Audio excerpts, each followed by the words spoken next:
Di Kabupaten Bogor, Jawa Barat, ada sebuah desa penghasil aneka perkakas dapur yang sudah eksis selama 65 tahun. Tak main-main, meski berskala rumahan, produk buatan kampung ini bisa merajai pasar Jabodetabek hingga pasar nasional dengan omset lebih dari 1,5 miliar per bulan.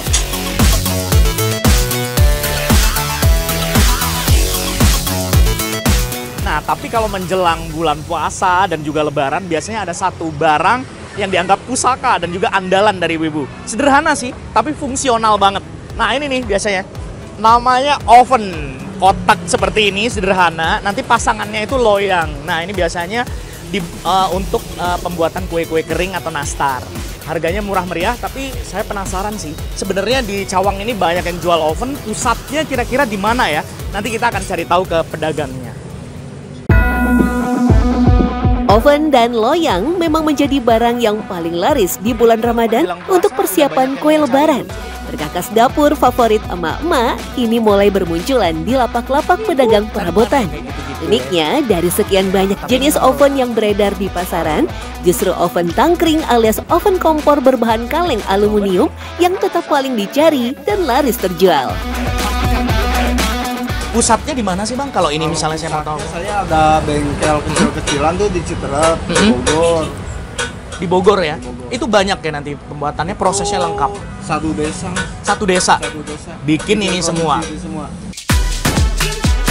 Bukan hanya karena harganya yang murah, oven tangkring juga disukai karena kualitasnya nggak kaleng-kaleng alias tahan lama. Oven tangkring juga dianggap jauh lebih baik dibanding oven listrik untuk hasil kue yang dibuat.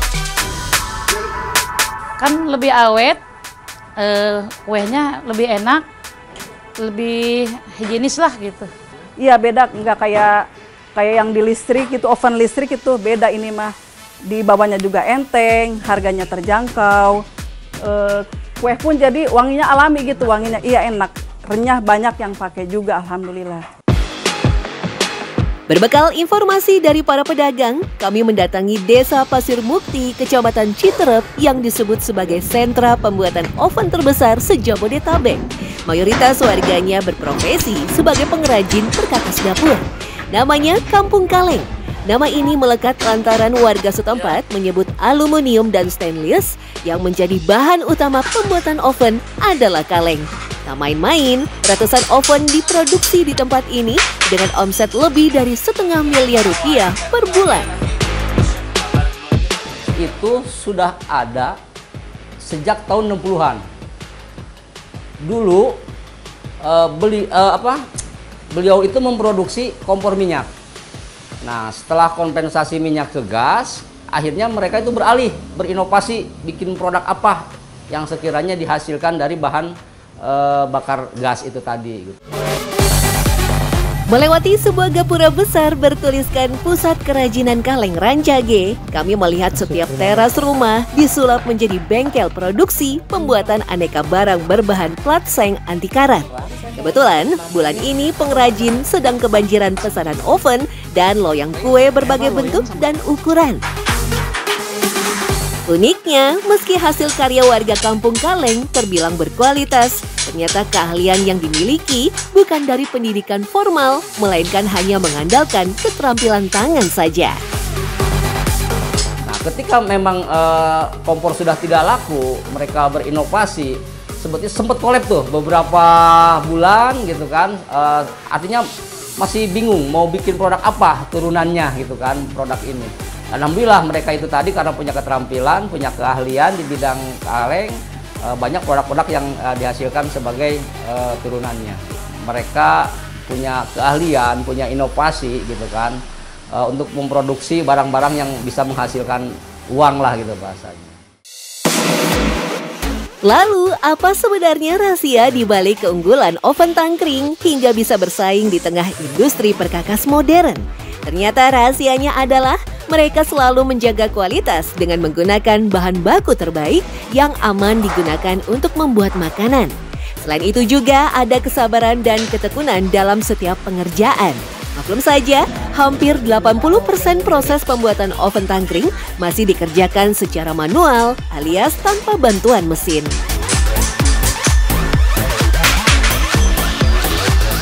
Ya, Ya, untuk bahan baku sendiri ada beberapa jenis ya. Bahan kaleng itu kan ada memang kaleng asli, ada bahan plat aluminium, ada juga plat stainless. Nih seperti ini bahan dari aluminium. Jadi masing-masing produk itu bahan bakunya berbeda. Nah, ada juga produk yang memang kita memanfaatkan barang bekas gitu kan. Kita ada satu pengrajin yang memproduksi kompor mini yang biasa digunakan untuk mainan anak itu kan, itu kita dari bekas kaleng susu gitu. Kaleng susu kita daur ulang menjadi barang yang ada nilai jualnya. Ya dibilang susah enggak, dibilang gampang enggak ya. Kalau kita harus ini mah pasti bisa lah gitu. Ya permulaan itu ngemal dulu dari bahan itu baru, lalu kita potong-potong langsung ditekuk, kita dibikin. Dibutuhkan ketelitian dan kerapihan saat merakit setiap detail bagian-bagiannya agar benar-benar presisi. Jika salah sedikit saja, oven tidak akan menghasilkan panas yang baik. Tentu saja ini akan berpengaruh pada kue yang dibuat. Ini terutama, Pak. Kalau misalkan badan-badannya bisa ngikuti, tapi kalau misalkan ininya harus orang yang udah benar-benar ahli. Karena ini harus ngebentuk gitu. Apalagi ini, jadi kalau misalkan bikin kue itu hasilnya lebih bagus, juga cepat katanya. Jadi hasilnya wangi gitu. Dibandingkan dengan oven-oven yang gede, oven-oven yang listrik gitu. Kalau ini kan satu bahannya tipis, keduanya enteng dibawa gitu. Kalau misalkan dibersihan juga nggak terlalu ribet kayaknya gitu, Pak. Ternyata lubang perapian inilah yang menjadi bagian terpenting pada oven jadul yang bisa menghasilkan rasa dan aroma khas pada kue yang dipanggang. Bentuknya sederhana dan ternyata nggak ada rahasia khusus ya, Pak? Nggak ada. Cuma satu hal yang di bagian bawah, di bagian dasarnya si oven ini ternyata ini namanya lubang perapiannya, Pak ya. Lubang perapiannya tuh tidak dibuat bolong meskipun ini tangkring ke atas kompor ya. Iya. Dia 2 lapis dan juga dibuat melengkung ke dalam seperti ini ya. Ternyata itu nggak langsung masuk ke situ. Oke, masih menyebar. Nah, ini ternyata untuk menahan nih. Jadi kalau ada api dari sini, apinya masih mengenai posisi yang permukaan ini ya, Pak ya. Akhirnya nyebar dan yang dipakai cuma uapnya. Uap. Di sisi lain, teknik pembuatan yang masih mempertahankan cara konvensional rupanya juga berpengaruh pada minimnya biaya produksi. Sehingga otomatis bisa menekan harga jual barang yang dikenal memang cukup murah. Karena itulah, para pengrajin oven di Kampung Kaleng tak pernah merasa cemas kehilangan pelanggan. Justru semakin hari, produksinya terus meningkat seiring permintaan pasar yang cukup tinggi.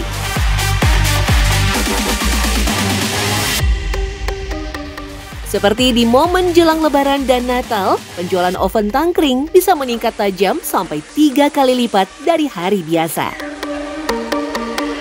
Kalau ukuran yang seperti saya bikin ini sekarang, itu sekisaran 55.000 atau 60.000. Itu kalau misalkan yang gede, itu banyak ukurannya, Pak.